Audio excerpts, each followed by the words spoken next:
Olá, como vai você? Tudo bem? Eu estou muito bem, feliz por mais uma vez me encontrar aqui com você para fazermos Sem Tabus. Sem tabus mesmo. Sem tabus com a sexualidade, sem tabus com a vida, sem tabus nos seus relacionamentos.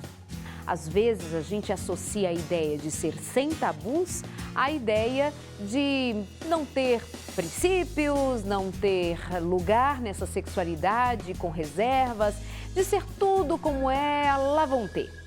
É, para ficar à vontade. Mas ficar à vontade de que maneira? Respeitando a si mesmo, respeitando o seu relacionamento, respeitando a sua própria existência, a sua essência. Temos muito prazer em fazer um programa como estes para falar de sexualidade. E são tantas as pessoas que confiam no nosso trabalho, ficamos imensamente gratos e satisfeitos também pelo trabalho que temos feito. Outro dia uma moça me escreveu, é uma entre tantas que trazem a mesma queixa que eu cito agora. Ela disse: Darleide, o que acontece? Quando nós namorávamos, eu e o meu marido, nós tínhamos tanto desejo de ficarmos juntos, de fazermos sexo, de pensarmos em vivermos para sempre juntos e trabalhando essa nossa relação de um jeito que nós pensávamos nunca fosse acabar. Casamos, éramos virgens e acontece que agora no nosso casamento, com apenas 2 anos de casados, as coisas são tão diferentes. Por que será que as coisas são tão diferentes no casamento, né? Por que será que acontecem desencontros, especialmente desencontros sexuais?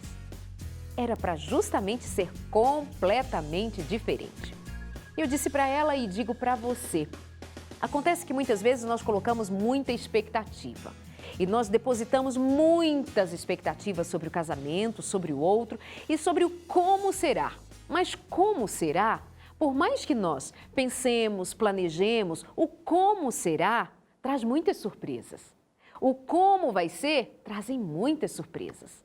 Então, para ela e para você e para mim, para todos nós, vamos aprender a trabalhar uma coisa de cada vez. É certo que, quando estavam solteiros e se desejavam tanto, era muito natural que se desejassem tanto, é tanto que casaram, e que depois as coisas aconteçam de uma maneira diferente daquilo que era sonhado, daquilo que foi idealizado. Mas será que a realidade não corresponde às suas expectativas? Porque você idealizou alto demais? Ou será que, de fato, vocês estão em dívida emocional, dívida sexual, um para com o outro, mas a partir de que critério? É uma coisa que eu quero deixar você pensar hoje. Os seus critérios não são os únicos critérios. O que você planejou e o que está acontecendo não pode passar única e exclusivamente pelo que você pensa, pelo que você sente. Quando você diz que na sua relação há mais tempo para trabalho, para as atividades do cotidiano e menos para o convívio íntimo, para a atividade sexual, o Sem Tabus quer ajudar você a pensar sobre como lidar com a realidade, as suas expectativas, sobretudo valorizando o outro. O que o outro espera dessa relação? O que o outro tem nesta relação? Qual é a parte do outro nesta relação? E para isso a gente precisa aprender a se conhecer. Se conhecendo, a gente pode pensar se os nossos critérios não estão muito além ou muito aquém, se nós não estamos esperando demais e não estamos desconsiderando quem é o outro, os sentimentos do outro, a realidade do outro. Então fique muito à vontade, aqui no Sem Tabu sempre. Eu convido você a visitar outros programas que nós já fizemos, tratando sobre este e outras questões. Sobre falta de libido, sobre as dificuldades no mundo, no universo da sexualidade. Está lá no nosso site, está no nosso canal no YouTube também. Você é convidado a se inscrever e a acompanhar outros programas. Tem gente que faz de cada programa uma aula, que faz de cada programa um momento terapêutico. Então fica aqui o nosso convite e mais que isso, convite para você ficar agora com a gente para o nosso bate-papo de hoje. Hoje nós vamos falar sobre por que os homens temem mulheres fálicas. Mas o que será uma mulher fálica? O que isso significa?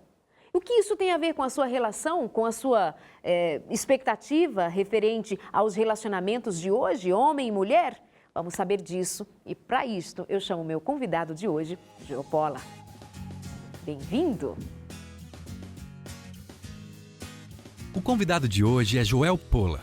Ele é psicólogo com especialização em psicologia clínica. Nascido na capital de São Paulo, hoje atua na cidade de São Bernardo do Campo. Para um contato profissional, seu e-mail é j.pola@uol.com.br. Esse tema é um tema intrigante. Por que os homens temem mulheres fálicas? Obviamente que eu vou te pedir para trazer o conceito do que é ser uma mulher fálica. A mulher fálica é aquela mulher que tem falo. Nós estamos usando agora uma linguagem psicanalítica, mas nós vamos entrar nessa etimologia até que os telespectadores tenham uma compreensão melhor disto. A verdade é que todos nós temos o falicismo. Homens e mulheres têm o falicismo. Mas quando a mulher ela tem um fálico que projeta, ela tem um comportamento um pouco diferente. Eu não estou fazendo nenhum juízo de valor em relação a esta mulher. É uma mulher normal e ela se destaca em algumas coisas. Ela coordena, ela lidera, as coisas com ela acontecem e de alguma forma também em termos de sexualidade, isso também se extrapola no seu comportamento ou até mesmo no seu temperamento. Então, não há defeito nenhum em sermos fálicos. O fálico é onde nós colocamos a nossa libido. A libido é o desejo sexual de homens e mulheres, que homens e mulheres sentem, e que então os impulsiona a realizar alguma atividade sexual. Essa libido pode ser aumentada ou diminuída de acordo com alguns fatores da vida, ela pode oscilar, portanto, em alguns momentos, por causa de estados de depressão, de ansiedade, de desequilíbrio hormonal, de uso de medicamentos, de período fértil na mulher, de estresse do dia a dia. Então, todos esses fatores podem colaborar para o aumento ou para a diminuição da libido. Quando nós estamos falando de fálico, não significa simplesmente a libido em termos de sexualidade. Por exemplo, uma mãe pode adorar o seu filho. Quando namorava, quem sabe o objeto fálico era o seu marido. Nasceu uma criança. E é muito comum acontecer, às vezes, depois do nascimento da criança, o fálico da mulher, da mãe, se foca na maternagem. Então, eu gostaria de colocar essa questão. Há um outro fato importante, Darleide, e a gente tem que ir um pouco até os gregos para entendermos bem, porque esses termos da psicanálise, eles vão sempre ser reportados lá da Grécia. É assim que os pensadores buscam firmar as suas teorias. Na Grécia existiam montanhas, existiam as montanhas de Baco. Nessas montanhas se comemorava uma festa na primavera, que era a festa da fertilidade. E existia um monumento ao centro dessa montanha. E o monumento, como os gregos, eles eram, de certa forma, um tanto quanto licenciosos, liberais, eles colocavam no centro dessa montanha o objeto fálico, que seriam as genitálias do homem. Esse era o principal foco da fertilidade, da reprodução. Consideravam que a primavera deveria ser comemorada. Então, esse termo falos, ele vem exatamente daí, a região peniana do homem. O que acontece quando uma mulher ela é considerada mais fálica? Primeiramente, é uma mulher de atitude. Ela não espera que alguém lhe dê ordens. Ela vai tomando as suas atitudes. Poderíamos dar alguns exemplos de mulheres fálicas. Por exemplo, as mulheres fálicas estão no comando. São presidentes de empresa, são diretoras de empresa. Nós podemos encontrar no meio artístico grandes celebridades que normalmente são fálicas. E se nós começarmos a observar a vida íntima dessas pessoas, nós vamos perceber que há uma dificuldade nos relacionamentos que elas vêm a adotar. Uma mulher que é extremamente fálica, e eu quero até te fazer uma ressalva aqui, não há uma gradação de fálicas. Mais fálicas, menos fálicas? Existem algumas que são consideradas mais. O que eu gostaria de preservar aqui, em termos do falicismo, que o fato de uma mulher ser fálica não determina a sexualidade dela. Ela pode continuar sendo totalmente feminina. E ter algumas atribuições que são mais próprias do gênero masculino, algumas atitudes. Isso não tira o brilho da realização dessas mulheres, mas isso pode afetar na relação amorosa. Então, vamos considerar, por exemplo, uma mulher que tenha uma tendência fálica um pouco mais acentuada. Ela vai ter uma dificuldade nos relacionamentos, porque ela vai querer determinar tudo. Ela vai assumir sempre as atitudes. Com o passar do tempo, e nós estamos vivendo uma certa modernidade, o que vem ocorrendo? Pela sobrevivência, pelo destaque da mulher nas suas realizações, algumas estão tendo muito sucesso. Elas lideram, elas progridem, só que nem sempre, ao ela estar no trabalho, ela consegue manter, vamos dizer assim, determinados aspectos convencionais da sociedade feminina. Ela escolhe quem ela quer. E ela é exigente nessa escolha. Ela vai dar preferência a um indivíduo também que tenha sucesso, que tenha uma boa aparência, que tenha uma boa estrutura física. E normalmente, mesmo esse indivíduo que tem esses atributos todos, vai estar, de certa forma, subjugado às fantasias dela. Uau. O que eu posso dizer para começar, Darlene? Os homens se assustam com isso. Alguns homens podem realmente se sentir bem inseguros quando se relacionam, até mesmo pensam em se relacionar com uma mulher que seja mais inteligente, mais produtiva, mais bem-sucedida profissionalmente, mais dominadora, mais culta do que ele.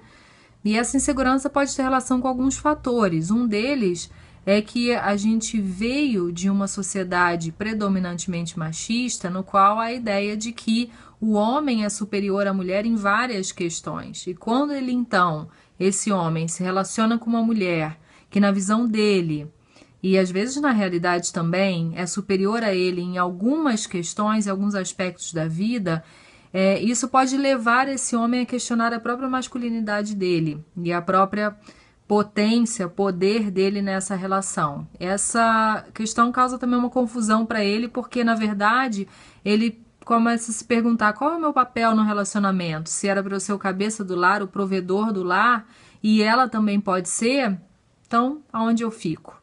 E aí causa insegurança.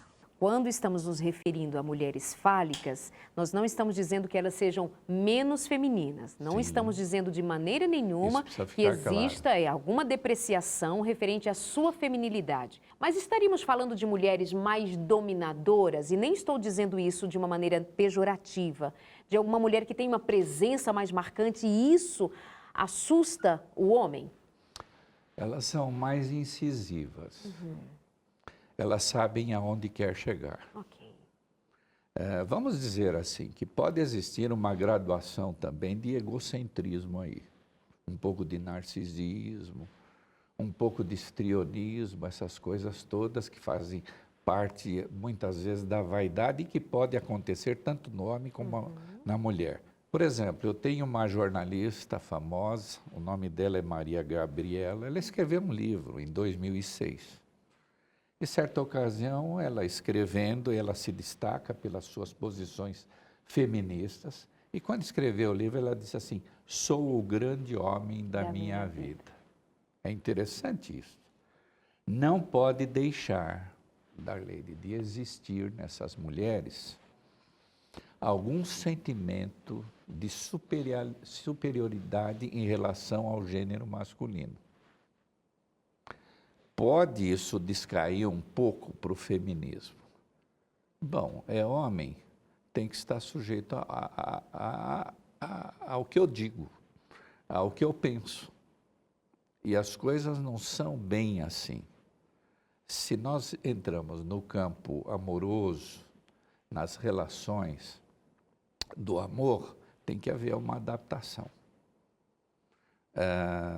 Se preza o amor pela reciprocidade, pelo dar. Se há o falicismo, eu quero tomar, eu quero usufruir, eu tenho que dizer como é que vai ser essa relação. Alguns pensadores também, analisando essas questões, os psicanalistas, eles acham que essa mulher é homínia. É um termo que vem do latim. O que significa isso? Isso é inconsciente, não é proposital. É uma forma de imitar o homem. Isso está só na imitação. Isso pode até levar em conta o comportamento do homem nos negócios, no comando. E às vezes não há muita diferença. Essas mulheres até no vestir, elas podem se posicionar como o homem se veste na sua indumentária. Isto é feito inconscientemente. Faz parte da fantasia, da volúpia, da imaginação dela. Ela faz isso, às vezes, sem saber.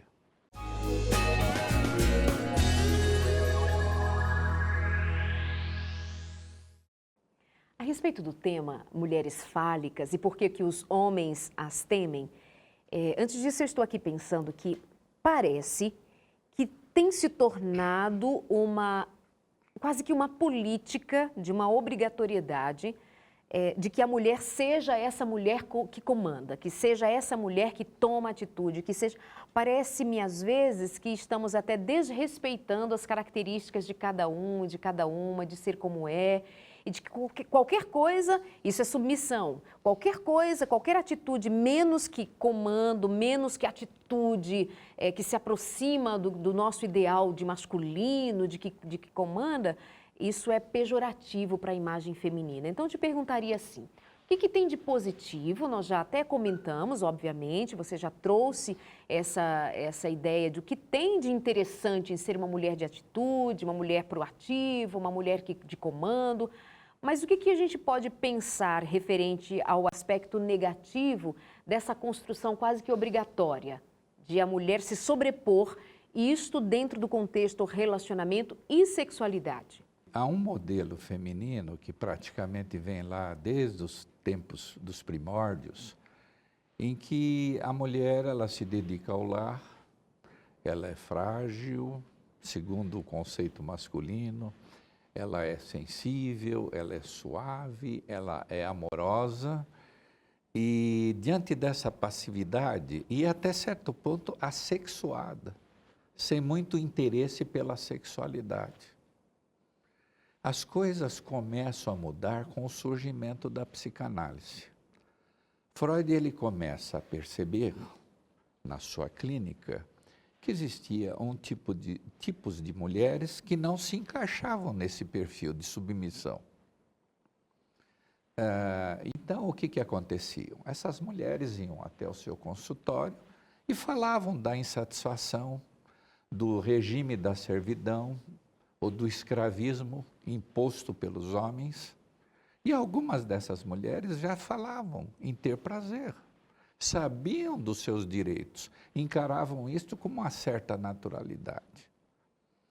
Então, Freud, quando ele olhou o perfil dessas mulheres, ele estudou, ele chegou até idealizar um tipo de mulher que se encaixaria bem com a sociedade da época. Nós estamos falando do século XIX.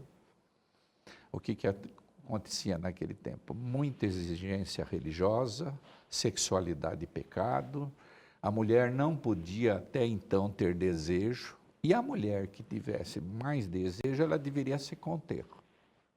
Ela devia fazer uma espécie assim de economia libidinal. E Freud começou a estudar essa economia que a mulher fazia e que isso poderia acontecer no desenrolar de sua vida em termos comportamentais ou emocionais. Aí ele começa a estudar, ele era um neurologista, não era ainda um psicanalista, ele foi criando a psicanálise à medida que trabalhava. Então ele percebeu o seguinte, que havia uma espécie de histerismo com H nessa mulher. Então essa mulher provavelmente era diferente das demais mulheres, mas era uma mulher que tinha perfeitamente a coragem de chegar e se expressar. Nós temos que entender que isso não é uma coisa nova, que vem lá do século XIX. Se a gente até olhar o Velho Testamento, as Escrituras Sagradas, há mulheres fálicas para o contexto da época. Há mulheres que são líderes, há mulheres que são profetisas. Eu me lembro de um episódio que a profetisa Débora, se não me engano, ela convocava o exército para ir para uma batalha e o general desse exército falou assim, eu só vou se você for junto comigo. Falar de mulheres poderosas na Bíblia é muito mais fácil do que se imagina. Claro que a maioria de nós se concentra naquelas mais famosas, como Esther, que foi de plebeia, a rainha, como Jael, uma grande guerreira que matou um inimigo de Israel, mas existem também aquelas que ocuparam posição menos famosa, nem por isso menos importante. Eu gostaria de falar de uma que me chama muito a atenção e que eu gosto muito de observar a sua vida, que é Débora. Débora foi juíza em Israel, uma das mulheres mais sábias da nação, também foi uma importante conselheira do povo, não só pela sua posição, mas pela sua sabedoria e submissão a Deus. Muitas das vitórias de Israel se deram por conta da sua presença e da sua orientação sistemática. Num período em que as diversas nações vizinhas consideravam a mulher pouco mais que nada, na nação de Israel, Deus deixou de maneira bem explícita em vários momentos que a mulher era sim importante e que o seu poder não estava só na sua fama ou na hierarquia que ela representava, mas na influência que ela poderia ter sobre a sua casa, sobre a sua vizinhança e também sobre o seu povo. Poder é influência. Naquele tempo ou hoje, o seu poder vai se medir pela capacidade que você tem de influenciar outras pessoas, pelo seu comportamento ou pelas suas ideias. Um grande exemplo é Débora. Então, essa questão de ser mais fálica ou menos fálica tem a ver com a personalidade e o temperamento. É lógico que isto hoje, Darlene, muda um pouco, porque essa tendência de ser independente, de se ter autonomia, está latente na mulher. Até aí, isso não tem nada de errado. Exatamente. Isso é importante para a mulher. Se ela tem autonomia, se ela tem asas para um voo, ela deve aproveitar. Isso faz parte da sua inteligência. Os seres humanos não são iguais. Isso é muito bom para determinados lares em que os homens são mais calmos, mais fleumáticos, não tomam atitude. A gente observa na clínica que essas mulheres, elas controlam o orçamento, elas administram a casa, cuidam dos filhos. E há maridos que ficam mais contentes lá no trabalho, talvez tenham uma libido, não estou falando de sexualidade, mais distanciada, menos enérgica. Então, eles aceitam muito bem esse comando.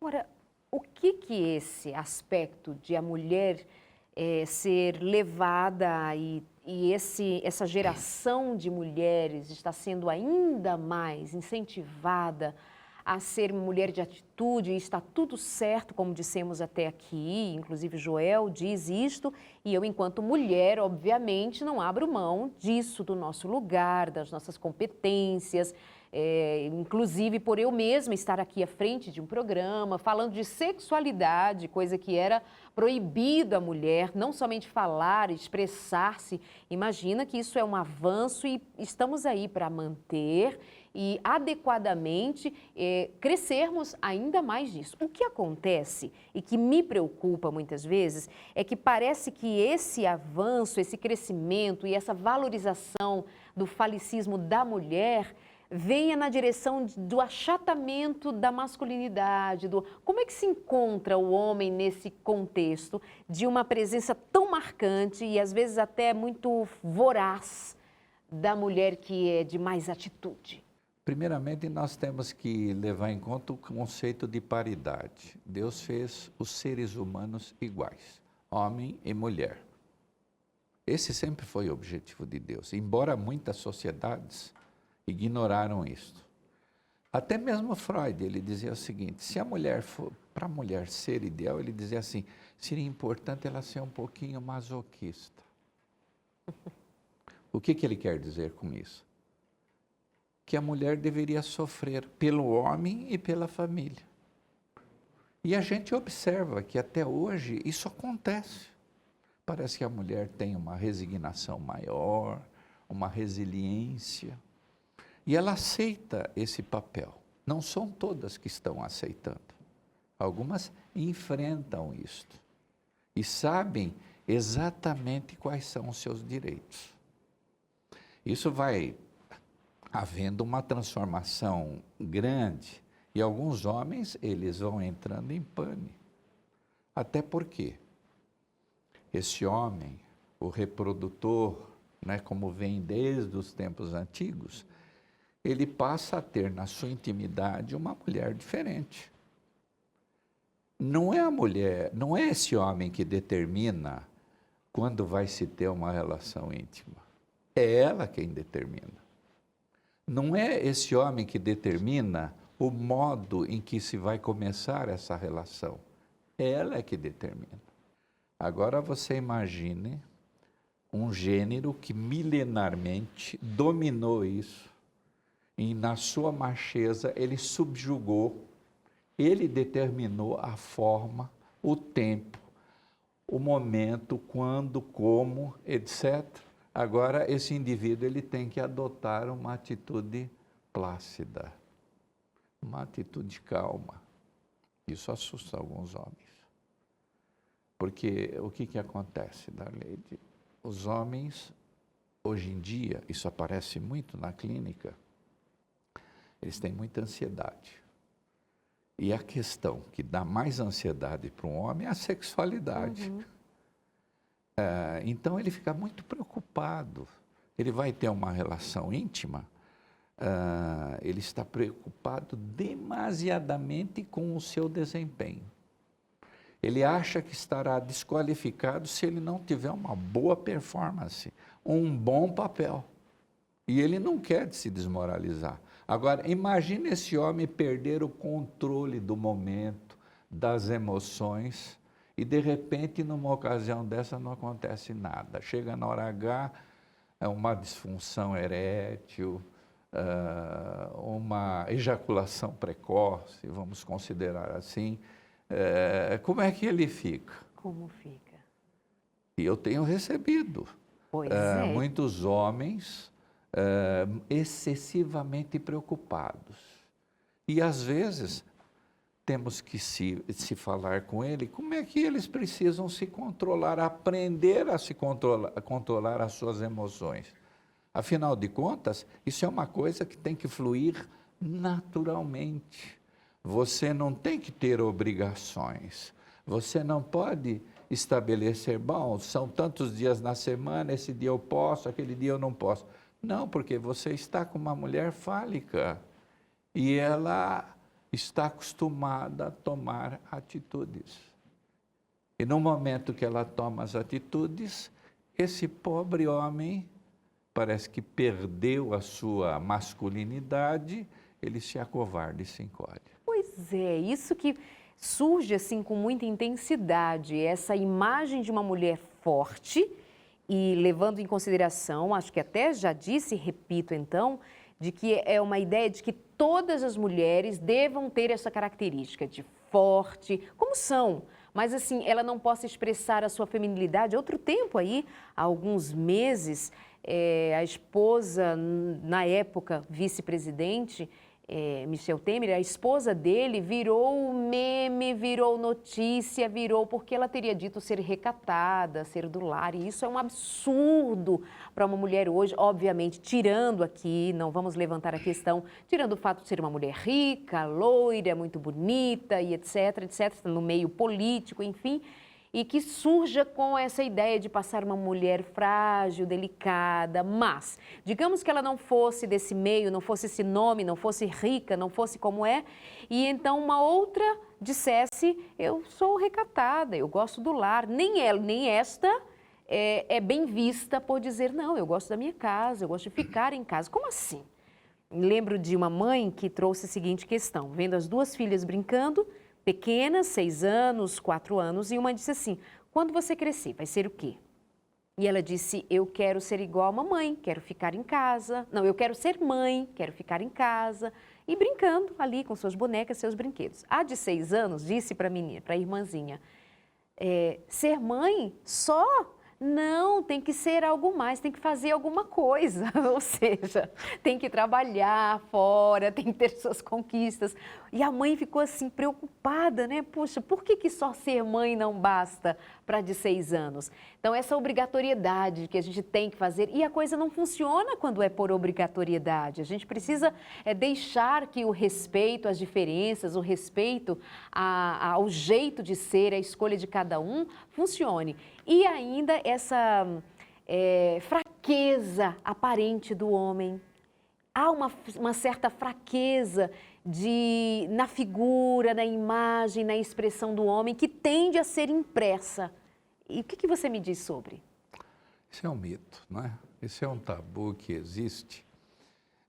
Se um casal se ajusta bem, se eles se entendem bem em termos de sexualidade, não existe aquela preocupação de comando. Quem sabe se o indivíduo casar-se com uma mulher fálica, bom, um dia ele comanda, outro dia ela comanda. Uhum.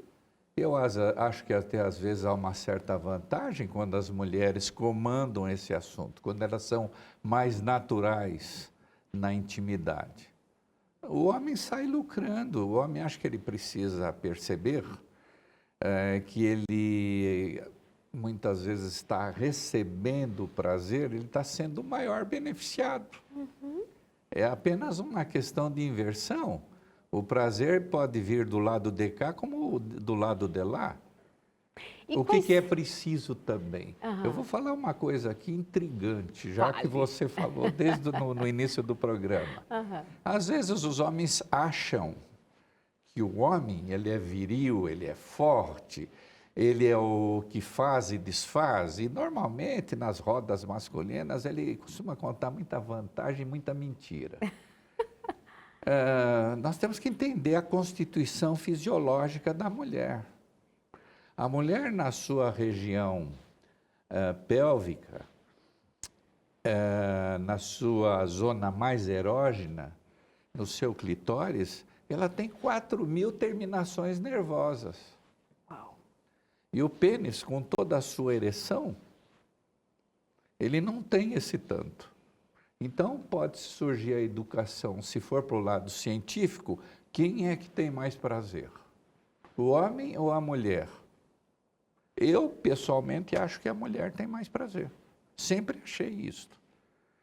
Porque é uma questão de um indivíduo estar preparado para lidar com esse assunto. Você não precisa vencer a sexualidade da sua esposa, da sua companheira.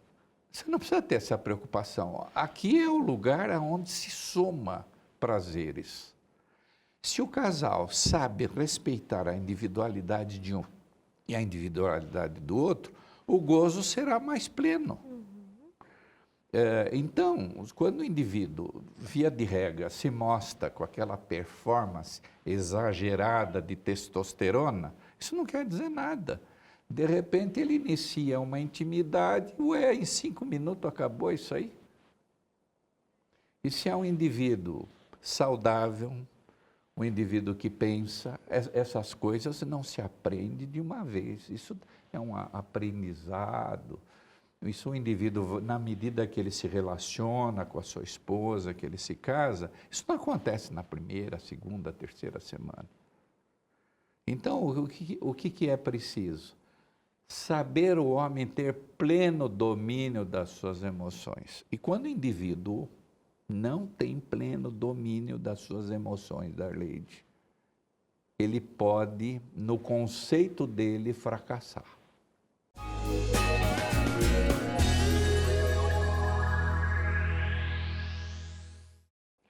Joel, digamos que uma mulher fálica, aquela mulher determinada, aquela mulher de atitude, essa mulher que nós já descrevemos e explicamos que não tem a ver com ser uma mulher menos feminina ou mais feminina, menos atraente, de maneira nenhuma. Então, conceituamos e viemos trabalhando esse tema até aqui. Porém, uma mulher vai dizer o seguinte: me identifico, sou uma mulher fálica. Sou a mulher que toma atitudes, sou a mulher que paga a conta, sou a mulher que determina, sou esta mulher. Mas isso, de fato, não é benéfico para o meu relacionamento. Eu já passei por alguns relacionamentos, eu não consigo ter alguém com quem eu possa dividir a minha vida, mas eu gostaria e não consigo. O que eu posso fazer para aliviar ou para tornar menos difícil para o outro? Eu vou considerar duas características que são as principais das mulheres fálicas. A primeira é que elas têm uma mania de perfeccionismo. Elas procuram a perfeição, elas se esmeram. São mulheres que têm sucesso, que realizam e que ganham bem.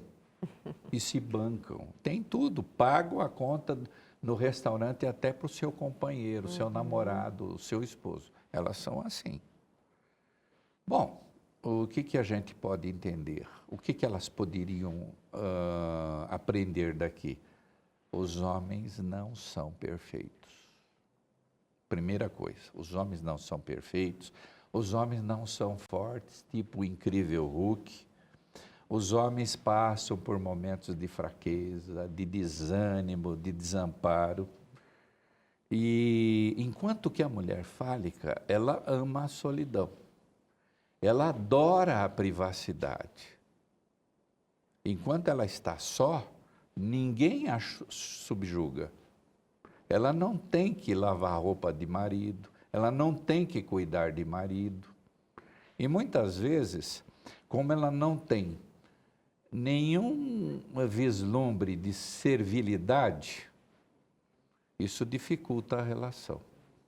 Há homens que são acomodados, há homens que fazem de suas esposas as suas mães. Além da sexualidade, eles querem uma mãe. Isso ele não vai encontrar na mulher fálica. Então, a mulher fálica, às vezes, ela até pode encontrar um grande amor. É esse homem, consegui, achei. Mas se de repente esse grande amor coloca ali algumas regras, ela é muito capaz de sacrificar esse amor e manter a sua autonomia e continuar solitária. Aí é uma questão, Darleide, de ponto de vista pessoal. Não é obrigado, não somos obrigados a nos casar, não somos obrigados a nos relacionar. E nós vemos que há muitos solteiros que podem viver bem, mas a gente sabe que esse não é o objetivo do cristianismo. O homem é um ser gregário, ele precisa de alguém. O fato do indivíduo se realizar na solidão não é algo bom. Ele está fugindo das características humanas. Então, ela precisa levar essa questão em consideração.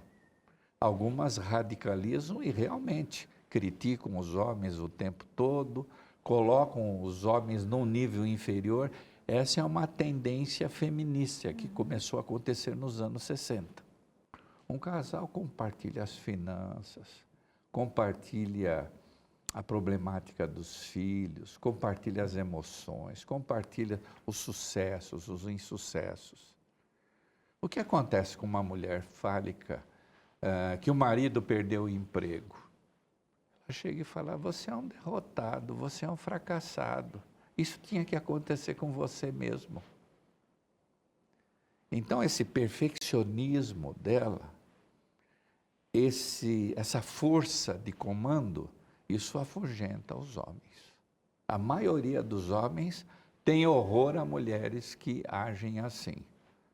Agora, pode aparecer também na vida de um homem uma mulher bonita, fálica. O que ele tem que fazer? Ele tem que usar da engenhosidade dele. De repente, ele também pode ser um pouco fálico. E ele vai saber como manobrar essas emoções. Tem homens que tiram isso de letra. Eu já conheci mulheres tão fálicas que se tornaram humildes, até submissas a alguns maridos. Isso poderá acontecer. O que é que o amor não faz, Darley? É claro que alguém pode, ouvindo você dizer a respeito de que algumas mulheres fálicas, quando encontraram um amor, um homem na vida, foram inteligentes de maneira que souberam manobrá-la e que isso foi algo bom, que ela tenha se tornado submissa. Não, a questão é que se nós queremos, essa moça que eu citei anteriormente, que pode ser a moça que está aí do outro lado, dizendo, olha, eu sou essa mulher determinada, eu sei o que eu quero, sei para onde eu vou, eu tenho a chave do meu carro, do meu apartamento, da minha vida, ou mesmo que não tenha essas conquistas financeiras, mas uma mulher que fez uma faculdade, uma mulher que trabalha ali na sua cidade, é conhecida no seu ambiente, tem atitudes de pessoas proativas, de uma pessoa proativa. E ela tem dificuldade porque o homem normalmente vai esperar uma mulher que seja um pouco menos que ele. Então, torçamos para que ela encontre um homem que seja esse homem inteligente, que seja esse homem que seja capaz de administrar o que ela tem de positivo nessa presença marcante a favor dele, a favor dela, a favor dos dois. E aí, o que a gente precisa aprender? A não entrar no nível da competitividade. Exato. Não é? Não entrar no nível da competitividade, quem é mais, quem é menos, Não, nós somos dois, somos um. E aí, só que isso que você traz é fantástico. Relacionamento é partilha. Aí, nisso a gente precisa aprender. Como que eu partilho? Como que eu abro mão? Como que eu penso? Se você vai chamar isso de submissão, eu entendo que isso é convivência. Não é, Joel? Isso é convivência, isso é estar um para o outro disponível a abrir mão, ganhar aqui, para o benefício de ambos. Mas se os dois se fecham, não, é do meu jeito, da minha maneira, vai ser na minha direção e o outro é da direção dele, então estão ambos em direções opostas, contrárias ou paralelas, mas não estão juntos, então a gente perde de vista o que é compartilhar a vida, o que é sentimento, o que é entrega, o que é. Eu penso assim. Eu acho que você está pensando corretamente e é um fato muito importante que acontece com essas mulheres, como elas são perfeccionistas, como elas não têm muita preocupação em cuidar, e a gente tem visto até alguns lares com papéis invertidos. Eu sei de lares onde a mulher trabalha, ganha bem, e esse marido ele foi se encolhendo, se sentindo um derrotado, a estima baixou e ele virou uma perfeita dona de casa. E para que ele serve? Serve para dirigir o carro, para ir no supermercado, para fazer compras. Então ele virou um marido utilitarista. É útil, então, em alguma coisa, então serve para marido. A gente não ouve essas expressões? Marido serve para essas coisas. Isso. Não deixa de ter um pouco de fálico aqui. Se bem que os maridos precisam colaborar com a casa. Claro, não claro. pode estar isentos, longe ou distantes. Mas onde é que a coisa pega, Darleide? Na intimidade. Vamos imaginar, né, que um dia um homem não esteja no melhor dos seus dias, esteja um pouco estressado, esteja um pouco ansioso. E a intimidade não foi boa entre o casal. Ela vai criticar esse indivíduo, na hora. Agora, uma coisa que ofende, que põe o homem no chão, é uma crítica contra a sua performance de sexualidade. Não há nada mais do que arrase um indivíduo do que isso. Eu tenho fatos até engraçados sobre isso, porque às vezes eu faço terapia de casal. E um dia, um determinado casal, a mulher reclamou. Ah, eu não aguento mais esse camarada porque ele tem o pênis pequeno. Uau! E ela usava isso no meio do seu ambiente social e falava disso. E ele fez essa queixa na sessão de terapia. E ele se queixava da forma como sexualmente ela se relacionava com ele. Eu acho que o homem fálico, ele é tão pernicioso como uma mulher fálica. Eu não estou querendo falar daquele homem machão na cama, né? Que sempre teve orgasmo, que nunca falhou. Alguns camaradas dizem isso, o que nunca é verdade. Mas vamos analisar o comportamento desse homem fálico. Esse homem fálico é um camarada acomodado, mandão, ditador. Então, se ele vai tomar banho, esqueceu a toalha, meu bem, vai me traga a toalha. Meu bem, me traga o chinelo. Meu bem, eu estou aqui com sede, me traz um copo d'água. Então, o que esse homem fálico faz? Ele aniquila essa mulher. Essa mulher se torna servil. Eu tenho conhecido muitas mulheres com esse tipo de papel, se sujeitam a esse tipo de submissão. Então, isso é ruim nas relações. Isso ofusca, isso despersonaliza, isso coloca a autoestima dessa mulher lá no chão. Como é que ele se impõe? Ele se impõe sempre ameaçando. E a mulher com medo, tentando preservar a paz no lar, a imagem do lar, pisando em ovos, cuidando dos filhos para que não recebam esse tipo de mau humor. Então ela prefere adotar uma atitude extremamente passiva. Isso não é bom. E eu quero te dizer, Darlene, tem muitos lares ainda assim.